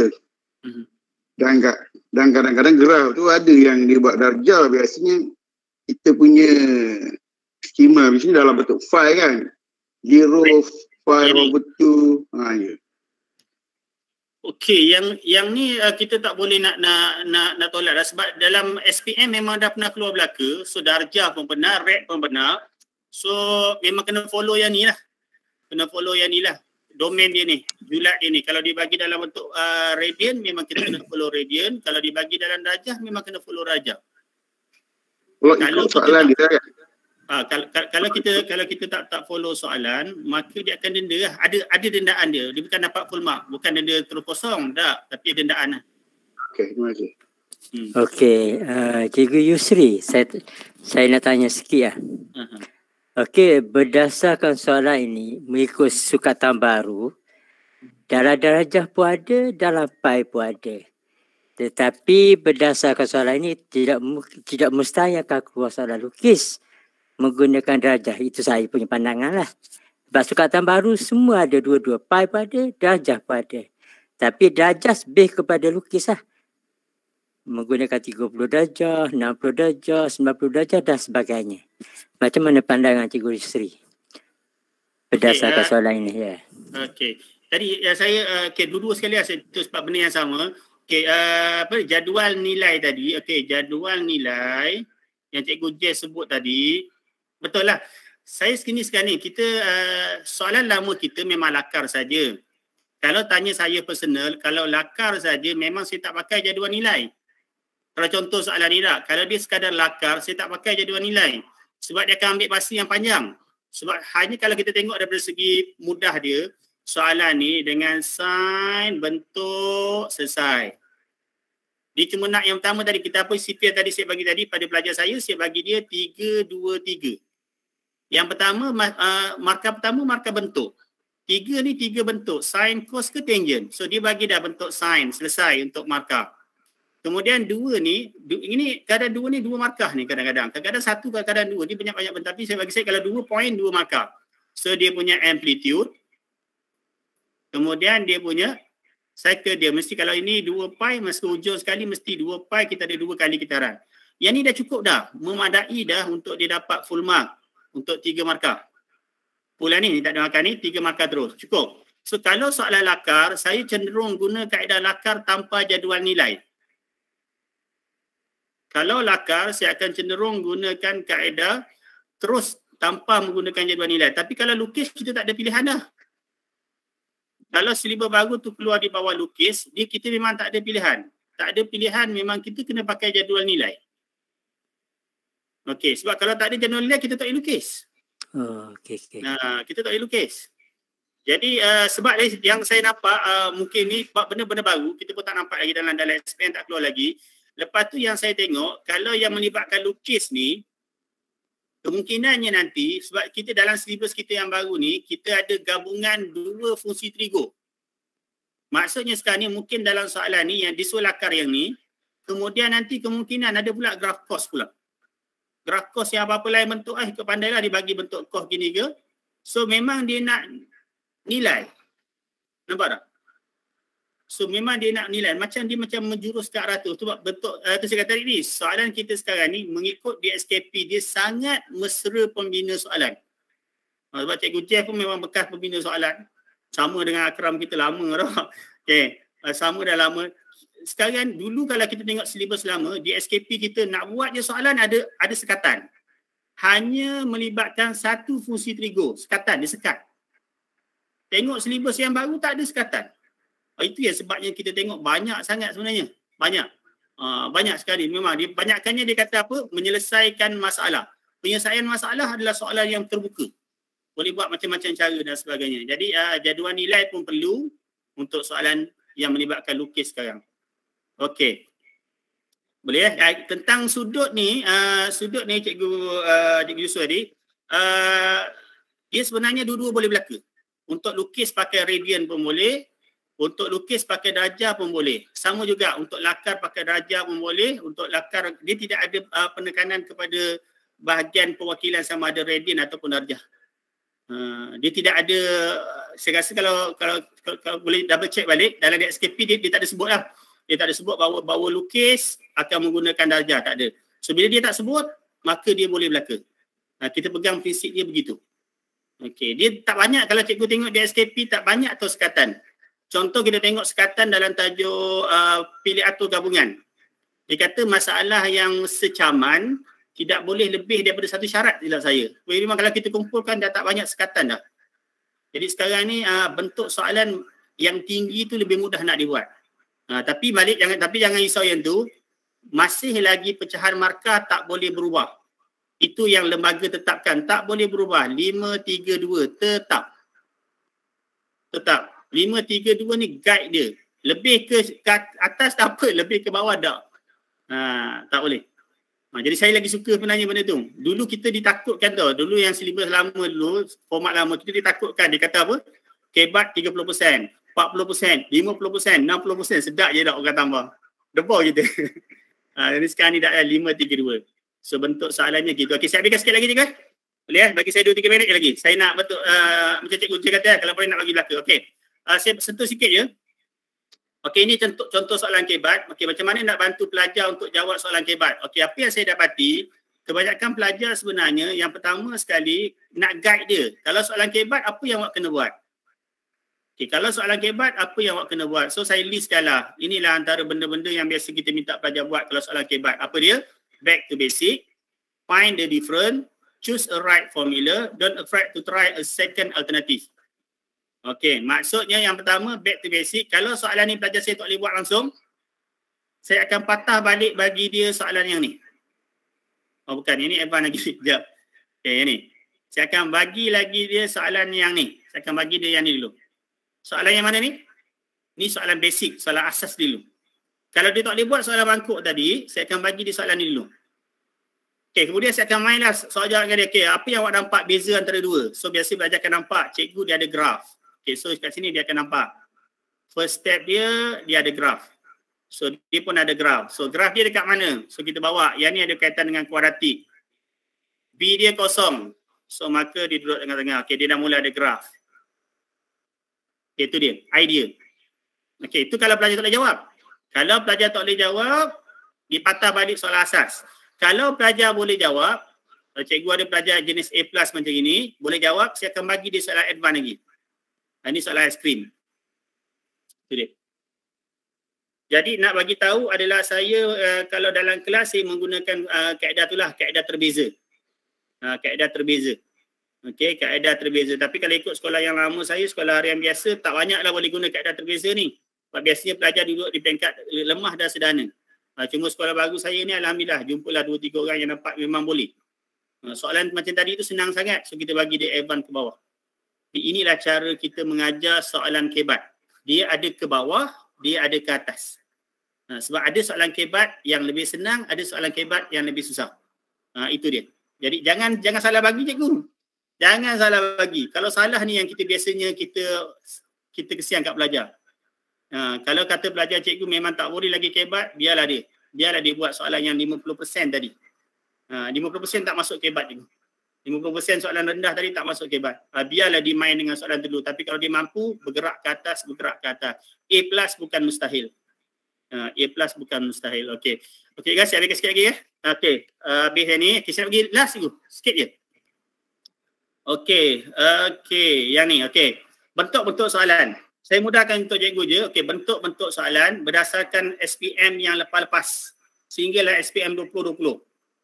Okey, sehinggalah SPM 2020. Okey, so apa yang berlaku? Yang berlaku adalah soalan adalah bermula dengan soalan konsep atau asas. Okey, ini contoh cikgu. Soalan konsep atau asas. Walaupun sekarang di markah kertas 1 dah jadi 5 markah, tapi kalau cikgu tanya pada saya, soalan ni saya rasa masih lagi akan ada. Sebab 3-4 tahun kebelakangan begini, soalan-soalan macam ini sangat-sangat famous. Tanya syarat, tanya apa-apa, semua sekali. Okey, soalan ni 1 markah. Tapi dalam kategori soalan ni sebenarnya kategori dia adalah soalan aras rendah. Sebab dia tidak ada pengiraan, tidak ada apa, terus jawapan. Tetapi dalam realiti pemeriksaan, kita biasa tengok soalan ni dah menjadi soalan antara soalan yang paling susah kepada pelajar. Yang lain dia boleh buat, yang ni dia tak boleh buat. Okay, tapi yang bagi saya yang kita nak boleh selamatkan adalah kalau soalan ni duduk di A, memang kalau A tak boleh buat bukan bermaksud B atau C tak boleh jawab. Duduk. Fokus. Tapi soalan ni memang saya kata dengan pelajar, dia ada 2 kategori je untuk pelajar. Sangat senang ataupun sangat susah. Bergantung kepada pelajar. Ada pelajar sangat senang sebab dia jawapan, dia fakta. Dia fakta ni jawapan terus je. Tak ada pengiraan, tak ada apa. Tapi kalau pelajar pernah jawab, dia tahu. Okey. Okey, itu dia. Okey, itu yang pertama. Jadi yang pertama adalah soalan yang berbentuk konsep atau asas. Yang kedua, soalan berbentuk penakkulan atau ayat panjang. Ni pun dah makin famous 2-3 tahun ni. Hampir setiap tahun ada soalan penakkulan ni cikgu. Hampir setiap tahun. Sempat tak sempat, boleh tak boleh, layak tak layak, memang ada. Dan ditambah pula biasanya soalan ni dengan bentuk ayat yang panjang. Dalam bentuk ayat yang panjang. Cikgu dah kena bagi tahu bahawa memang benda ni dah ada lah. Dalam maths dah ada, dalam NMAT lagi-lagi lah. Walaupun soalan ni tak banyak tapi dah ada lah. Okey, soalan yang kedua kan. Yang pertama soalan konsep, yang kedua soalan ayat panjang. Soalan yang ketiga, okey yang ni. Soalan ketiga ni biasanya soalan dalam sebutan algebra. Soalan bentuk macam ini cikgu, saya nak terangkan kepada cikgu, ni pun banyak juga. Algebra ni banyak, memang banyak. Tapi yang menariknya adalah soalan ni, kalau nilai soalan, saya tak ingat soalan ni berapa markah, 4. Okey, 4 markah. Soalan 4 markah ni sebenarnya, bila dia kira semua, okey, yang A ni 1 markah saja, yang B tu 3 markah. Dia guna formula tu, formula yang gambar pelajar boleh betul ni, guna formula ni. Guna formula tu betul. Biasanya dia akan buat 2 kali. Okey, 2 kali segitiga tolak dengan sektor. Dia akan buat gitu lah. So dia akan jawab dia masukkan formula bagi segitiga sektor ni betul. Tapi yang ni 2 markah dah lah. Formula yang betul dapat 2 markah dah. Tapi pelajar ni dia akan biasanya lemah masa nak kira jawapan akhir. Banyak lagi step ni. 3-4 step dia bergantung pada pelajar. Pelajar yang hebat 1-2 step selesai dah. Pelajar yang ada masalah algebra banyak step tak selesai. Dan kebanyakan pelajar bawah ni salah. Kebanyakan belajar kira panjang akhirnya sini salah. Jadi soalan yang berbentuk macam ini, biasanya saya akan kata dengan pelajar, awak berhentilah pada tahap formula dulu. Awak tahu formula ni, awak tulis sampai formula ni habis, pengiraan jawapan akhir awak buatlah pada round yang kedua. Pusing balik pada round yang kedua, baru buat pengiraan. Itu dia. Untuk siapa ni cikgu? Untuk pelajar yang lemah dan sederhana. Jangan tekan dia pada pengiraan. Sekarang ni, kalau saya tengok yang banyaknya, kita tekan pelajar pada pengiraan. Tapi dia kira bila ni salah, formula segitiga salah, formula ni salah, dia kira macam mana pun sampai akhir memang markah dia kosong sebab formula salah. Jadi kita lebih membantu pelajar dari segi penggunaan formula. Pengiraan akhir tu kita cuba bantu sikit-sikit. Bukan tak bantu terus ni, lemah dan sederhana ni, tapi kita bantu dia sikit-sikit. Okey, kita bagi lebih penumpuan kepada pemberian markah yang formula. Okey, yang ni pun saya terus je ni. Penglibatan gabungan tajuk. Penyelesaian persamaan bentuk serentak. Ini pun saya tak sempat tunjuk Contohnya pakai formula TN, pakai formula SN, selesaikan persamaan serentak. Itu dia. Okey, dan ini yang terakhir. Okey. Yang ni pun saya nak bagi tips yang terakhir lah. Saya jumpa ramai pelajar dah jadi takut dengan soalan bentuk ni. Baru ni saya jumpa ada pelajar tanya saya, "Cikgu, memang tajuk ni akan keluar ke cikgu?" Kita tak tahu sebab pattern SPM sebenar tak nampak. Tetapi kalau tengok pada di SKP, hampir setiap tajuk ada tentang buktikan formula, tentang tunjukkan dan sebagainya. So kita kata dalam akram pun kalau kita buat soalan, setiap kali soalan kita kekalkan sekurangnya 1 atau 2 soalan pembuktian memang ada. Sebab kita cuba nak sesuaikan dengan DSKP sebab DSKP adalah rujukan utama. DSKP adalah rujukan utama. Jadi kita terpaksa nak sesuaikan dengan dia. So yang ni pun habis. Last kali daripada saya gini lah, ni pun sama juga. Tentang buku teks. Saya nak bagi tahu, memang kalau tanya kepada saya apa yang terbaik cara mengajar, memanglah mengajar mengikut buku teks. Itu dia. Memanglah mengajar mengikut buku teks. Tetapi saya secara personalnya untuk pelajar lemah dan sederhana yang kita jumpa, bila ni pun sama jugalah pengalaman saya bila kita cuba untuk masuk tender menulis buku teks tu kita faham. Dalam penulisan buku teks memang dia suruh banyakkan soalan yang arasnya ke tinggi. Tinggi lebih banyak soalan tinggi sederhana. Soalan aras rendah sikit saja, tak banyak. Jadi itu sebenarnya yang menjadi cabaran kita bila kita nak guna buku teks untuk pelajar yang dalam kategori dia rendah. Dia macam tadilah, dia kadang-kadang tinggi rendah ni bergantung pada algebra dia je. Algebra dia banyak tingkat dan sebagainya. So saya nak bagi tahu bahawa memang kita boleh guna buku teks, tak ada masalah. Tapi pelajar kita yang lemah, yang betul-betul lemah, cikgu terpaksa juga cari bahan tambahan iaitu modul yang lebih rendah daripada buku teks. Sebab kebanyakan buku teks ditinggalkan yang asas-asas. Sebab memang buku teks gitu. Dia nak gitu. Penulisan buku teks memang nak gitu. Dia nak spacing, had muka surat dia terpaksa buat macam itu. Jadi bukan saya kata salah guna buku teks, saya sendiri guna buku teks. Tapi ada kalanya memang ada topik-topik yang tertentu cikgu terpaksa cari bahan tambahan untuk rendahkan lagi buku teks supaya pelajar nampak asas ke tinggi. Ini semua kita nak tolak, nak selesaikan apa cikgu? Nak selesaikan masalah pelajar give up dengan admin. Kita terus, dia tak sampai tahap lagi, kita terus bagi soalan tu. Jadi dia jadi banyaklah konflik pada diri dia. Okey cikgu, saya rasa tara tu dulu. Saya nak jawablah kalau ada apa-apa soalan dahulu. Okey, apa-apa soalan dulu kalau yang ada. Okey, Tak apalah, yang saya rasa yang saya tak share tu saya tinggal je lah. Mungkin benda tu boleh cover yang lain nanti lah. Okay, so saya bukalah soal jawab dulu, minit 2. Kalau ada yang saya terlepas pandang ke. Chat. Tengok ruangan chat je. Dapat mengisi, okey. Kehadiran. Assalamualaikum, Cikgu Yusri. Assalamualaikum. Boleh tanya?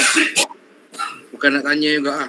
Pertama sekali nak terima kasih dululah kepada pihak Akram kerana banyak telah membantu kami ni selaku guru matematik tambahan lah.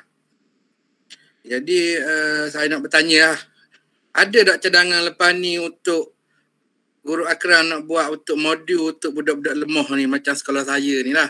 Sekolah kapung-kapung ni. Maknanya kalau modul intervensi tu semacam budak tengok kalau buku pun debal lalu dah. Betul lah kita boleh buat by topik sebenarnya. Atau state ke apa. Tapi dia ada berbagai-bagai arah sebenarnya tu.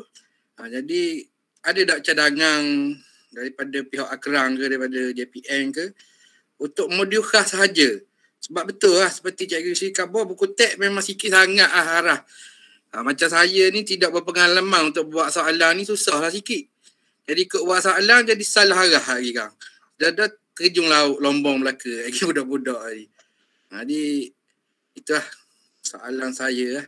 Dan satu lagi kalau lah tidak keberatan, kalau macam 3 tapak tu kalau dengan modul yang mungkin kalau boleh Akram nak buat tu mungkin boleh buat nota sikit 3 tapak ke. Sebab tahu sajalah budak-budak ni buku teks 3 tapak memang tak ada dengan dia. Dan nak cari buku rujukan memang susah lah.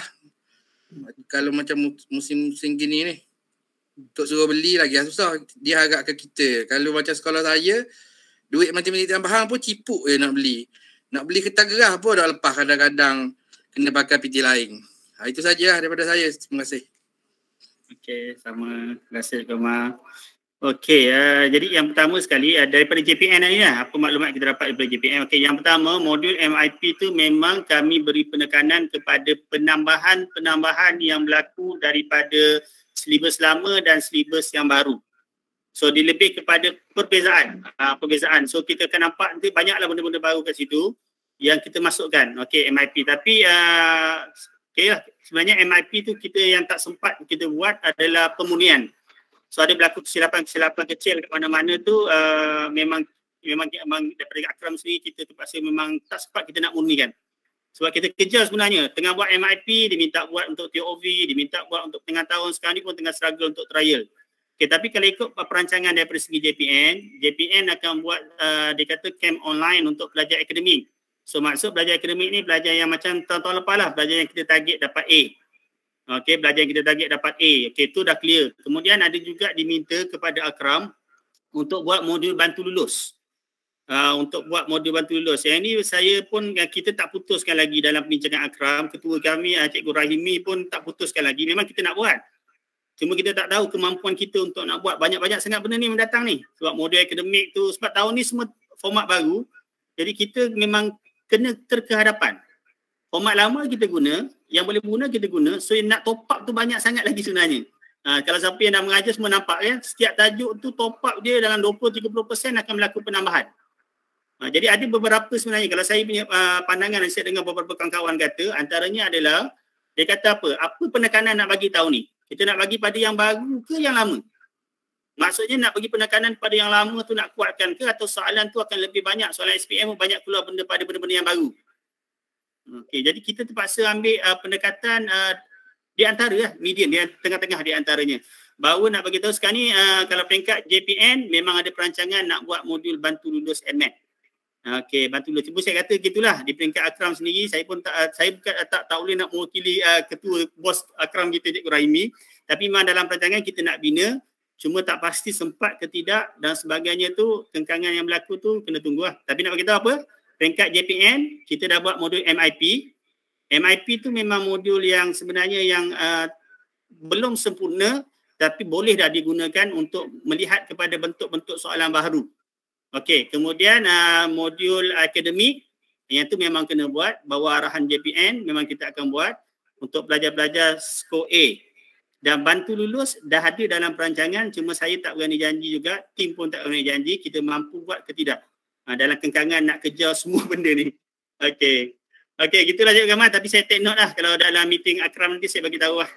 Terima kasih Cikgu Sri. Okay, mungkin hak modul lulus ni mungkin boleh di peringkat daerah ke macam mana kan? Pokok ada yang berpengalaman peringkat daerah ke macam mana? Terima kasih Cikgu Sri. Okey, sama. Boleh tu Marang dengan Hulu gabung buat modul bantu lulus.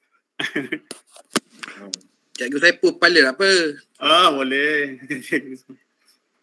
Okey. Okey, Assalamualaikum. Assalamualaikum. Okey,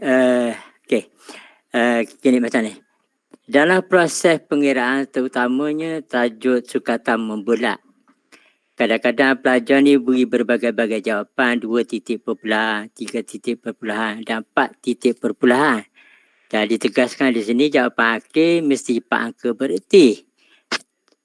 Sama juga di bawah tajuk ukur linear kan. Ukur linear ada 2 titik perpuluhan dan sebagainya ataupun terutama tajuk log adakah 4 titik perpuluhan ataupun macam mana Cikgu Yusri. Itu saja. Okey, berkaitan dengan titik perpuluhan, okey, dia standard yang mudah lah, nak bagi pelajar-pelajar. Kita kadang confuse kita kalau kita pakai titik perpuluhan, angka bererti ya, dia confuse semua orang. Kadang-kadang kalau saya lah, secara personal, saya suka pakai perkataan titik perpuluhan saja. So, 4 titik perpuluhan, selesai. 4 titik perpuluhan, cuma kalau awak tengok lah, kalau ada nombor tu yang 4 titik perpuluhan tu, macam ada nombor 00 tu, pertimbangkanlah benda-benda lain. Tapi kalau saya pegang bahawa 4 titik perpuluhan. Okey, sebab dia biasanya lebih. Biasanya 4 titik perpuluhan ni lebih. So 4 titik perpuluhan. Kecuali kes-kes khas. Kes-kes khas memang format dia 2 titik perpuluhan. Contohnya duit lah, RM lah. Kalau macam SPM tahun lepas paling ketara tentang duit lah. RM mesti 2 titik perpuluhan. Warna-warna kena titik. Jadi kalau mudah, umumnya 4 angka bererti. Ada kes-kes khas yang melibatkan 2 titik perpuluhan. Antaranya adalah duit, RM. Kemudian penulisan format masa dalam sistem 24 jam. Okey, sudut biasanya kita pakai 2. Okey, kemudian kebarangkalian kadang-kadang yang melibatkan taburan kebarangkalian, nak mengira kebarangkalian kadang-kadang saya pakai 5. Sebab dia kadang-kadang dia melibatkan nombor yang kecil. Jadi basicnya boleh pegang kepada 4 titik perpuluhan lah cara umumnya. Cara umum kecuali, dia perkataan gitu, dia datang dengan perkataan kecuali selepas tu. SPM tahun lepas, harga RM RM20.40. Betul 20.40. Dekat 20.4 pun jadi persoalan. Terima tak terima. Memang tak selamat. So 20.40. Kena sampai ke nilai. Jadi apa dia? Pengecualian kepada beberapa tempat. Kalau hukum linear tadi tu, hukum linear masih lagi 4 sebenarnya. Hukum linear masih lagi 4. Okey, cuma untuk jadual diberi sedikit kelonggaran sebab untuk melukis graf dengan 4 titik perpuluhan agak mustahil. 3 titik perpuluhan pun kadang-kadang agak mustahil. So kita terima di bawah nama terima. So dia tu bukan kes khas tu, kita terima sebab untuk memplot. Kalau pelajar buat 4 pun, dia plot tetap akan refer kepada 2 titik perpuluhan. So kes hukum linear tu bukan apa, dia cuma di bawah nama terima. Tapi better lagi 4 titik perpuluhan lah. Masih lagi mudah pegang gitu. Okey, terima kasih. Okey, sama. Okay. Rasa tak ada rasanya Tuan Pengurusi. Pelajar Azman. Ya. Tak ada. Habis dah Cikgu Sri tu? Saya habis dah, insyaAllah.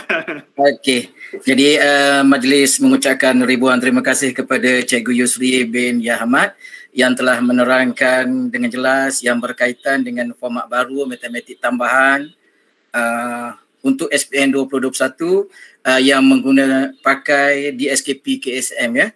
Banyak perkongsian amalan terbaik daripada Cikgu Yusri tadi, termasuklah peta minda bina formula iaitu teknik fokus yang diguna pakai oleh kerana sekarang ni dah kehilangan banyak formula jadi dia menggunakan satu teknik fokus, termasuklah yang tadi satu pendekatan mnemonik yang digunakan yang ni dah biasa Pak Mak kahwin janda nampak ni, ini ada merupakan satu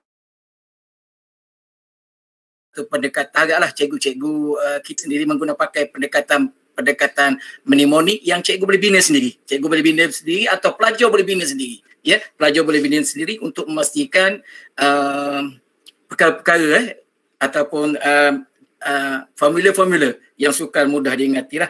Jadi sebelum saya akhiri, sekali lagi saya nak ingatkan kepada cikgu-cikgu lah untuk daerah Marang Dahulu Terengganu, sila tanda kehadiran ya di ruangan cek ya. PPD Marang ada, PPD Hulu Terengganu pun ada. Jadi saya bagi mewakili PPD Hulu Terengganu lah, dan PPD Marang juga mengucapkan ribuan terima kasih lah kepada guru-guru matematik tambahan, khususnya kepada 3 orang lah yang bercakap hari ni, Cikgu Jeff Cikgu Jeffrey Yusof, lepas tu Cikgu Yusof dan Cikgu Muhammad Kamal yang sama-sama bercakap hari ni ya, bersama dengan Cikgu Yusri. Dan alhamdulillah saya tengok banyak perkara-perkara yang boleh kita sebarluaskan kepada guru-guru matematik tambahan kita atau kepada siapa saja ya, sebab amalan terbaik ni dia kata orang sentiasa terbuka, dia dok mati amalan terbaik ini. Dan banyak perkongsian tadi yang berkaitan dengan amalan terbaik daripada Cikgu Yusri ya, yang boleh kita ambil contoh ataupun kita boleh kata orang clone balik ya, yang diguna pakai oleh Cikgu Yusri tadi kepada bersesuai dengan pelajar-pelajar kita lah. Dan untuk pengetahuan Cikgu Yusri lah, di daerah Hulu Terengganu tahun lepas kita ada 31 orang yang tak dapat straight A disebabkan oleh satu subjek. Dan matematik tambahan kita ada 4 orang tambahan, 3 orang fizik dan 1 orang kimia. Manakala bahasa Inggeris ada 21 orang. Ya, jadi ramai pada bahasa Inggeris. Walau bagaimanapun untuk subjek saya dengan Cikgu Fatihah ni, iaitu bidang sains dan matematik ni, ada seramai 8 orang lah, 4-3-1. Jadi AdMath ada 4 orang tu 4 orang ya. Jadi kita nak kurangkan angka tu. Walau bagaimanapun setelah saya makan Cikgu Yusri, ada pula 2 orang yang dapat straight A pula. Ada setelah saya makan. Saya tak tahu yang tu punya kena subjek apa tu. Saya belum confirm lagi dengan sekolah menengah sains Hulu Terengganu tu sebab mereka 2 orang lah setakat ni yang daripada top dapat straight A kepada straight A. Sekali lagi saya mengucapkan banyak-banyak terima kasih kepada Cikgu Yusri lah. Lain kali nak lagi ni. Lain kali nak bina lagi Cikgu Yusri. Bukan saja untuk kepada guru-guru, juga untuk kepada pelajar-pelajar lah kalau ada masa. Dan di Hulu Terengganu pun memanglah Cikgu Jeff ni dah kembali ke Samtai sejak 2 tahun dah Cikgu Jeff ni. Cikgu Jeff ni orang lama juga. Cikgu Kamal ni saja je ni, Cikgu Kamal ni pun berpengalaman juga. Ni orang lama juga Cikgu Kamal ni. Ya, kita ada lagi cikgu-cikgu yang berpengalaman yang boleh digunakan di peringkat daerah lah, selain daripada bantuan di peringkat Guru Akram Negeri Terengganu. Jadi sebelum saya akhiri, sekali lagi saya ucapkan terima kasih banyak-banyak. Dan tadi ada rakan tadi cek tadi nak kongsi, dia kata admin boleh kongsi tak video tu. InsyaAllah saya akan berbincang dengan Cikgu Fatihah nanti yang berkaitan dengan kongsi video. Kita akan kongsi. Kita tidak ada mau, kata orang tak mau sembunyi. Yang boleh kita kongsi saja. Sebab ilmu ni kata orang kena sebarluaskan kepada semua. Ya? Dan kita berharaplah cikgu-cikgu kita walaupun sekarang ni dalam keadaan PDPR, saya rasa masih lagi bersemangat. Dan sebelum tu saya juga ingin mengucapkan banyak-banyak terima kasihlah kepada Cikgu Julie Hasina daripada Johor, daripada PPD Marang. Cikgu Rosli ada lagi Cikgu Rosli? Sebenarnya kami hari ni ada 3 program yang serentak. 3 serentak. Cikgu Rosli ada tu? Cikgu Rosli saya rasa dia dah pergi ke satu link yang lain ni. Ada apa-apa. Saya kabur ke dia. Saya sebut dah nama dia Cikgu Rosli. Nanti tak sebut lah PPD Marang. Saya debur ini PPD Marang. Saya tak tahu siapa yang akan masuk. Dan Cikgu Julie sendiri pun bukan ada di Terengganu sekarang ni. Ada luar pada negeri Terengganu. Tapi tak apa. Terima kasih banyak-banyak kepada semua. Dan kepada semua guru, sekali lagi saya pohon ribuan kemaafan kalau mana-mana ada yang dalam pengendalian tidak bersemuka ni, dalam keadaan dalam talian ni ada yang terkurang ya. Saya lebih suka sebenarnya bersemuka, tapi apakah daya untuk sekarang ni tak dapat.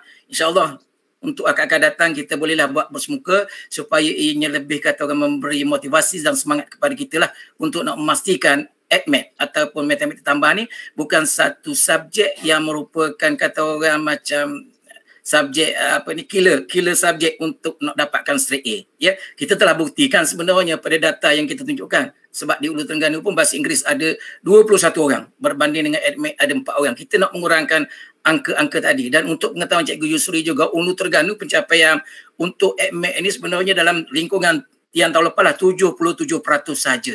Kita dari segi kualiti 77 tu okey dah, tapi dari segi kuantiti, tapi dari segi kualiti itulah. kualiti. Kebanyakan pelajar hanya setakat dapat lulus saja. Sebab tu kita sekarang ni nak fokuskan juga dari segi kualiti. Bila fokuskan kualiti, kita nak pastikan murid-murid kita dapat semua straight A+. Termasuklah yang tahun 2020 ni ada seorang yang dapat kita nak dapat semua A+, tapi ada seorang yang dapat 8 A+, 1 A biasa. Tak dapat juga A+, tapi bukan AMAT lah. Ni untuk pengetahuan Cikgu Yusri ya. Ni untuk Ulu Terengganu lah. Untuk daerah Marang saya tak boleh cakap apa-apalah data sebab saya tidak ada data yang berkaitan dengan Marang. Walau bagaimanapun saya ucapkan banyak-banyak terima kasihlah kepada pegawai-pegawai di PPD Marang yang kata orang sudi bersama dengan PPD Ulu Terengganu sebab dua daerah yang kecil yang mengambil subjek ADMAT ni. Untuk pengetahuan Cikgu Sudi juga, kita daripada 15 buah sekolah hanya 11 buah sekolah saja yang mengambil ADMAT. Ya, tak ramai 11 buah. Saya tak tahu daerah Marang banyak mana lah bilangannya. Okey. Jadi yang sekolah Cikgu Azmai. Marang berapa? Kami di Marang ada 13 buah sekolah dan semua Marang ada 13 tu Marang, semua ada. Marang 13 Cuma okay, sikit dari saya Cikgu Azmai. Ya. Untuk cikgu daerah Marang, selepas program ni saya mohon untuk semua sekolah mengadakan sesi PLC di peringkat sekolah untuk kita kupas balik apa yang telah kita pelajari pada hari ini, apa yang kita dapat daripada bengkel hari ini untuk kita PLC kan. Okay. Sebab nanti sebagai penyelaras SPM lah, saya ni sebagai penyelaras SPM, kami ada juga satu program iaitu program peningkatan panitia. Jadi daripada bengkel ini saya mohon semua guru Marang boleh membuat PLC dalam kalangan guru-guru untuk setiap sekolah untuk kita mengisi program peningkatan panitia sekolah masing-masing. Okey, cantik Marang. Baguslah tu. Okey. Jadi sekali lagi Cikgu Sri, terima kasih banyak Cikgu Sri. Okey, terima kasih. Sekian wabillahi taufiq wal hidayah. Wassalamualaikum warahmatullahi wabarakatuh. Okey, assalamualaikum warahmatullahi wabarakatuh.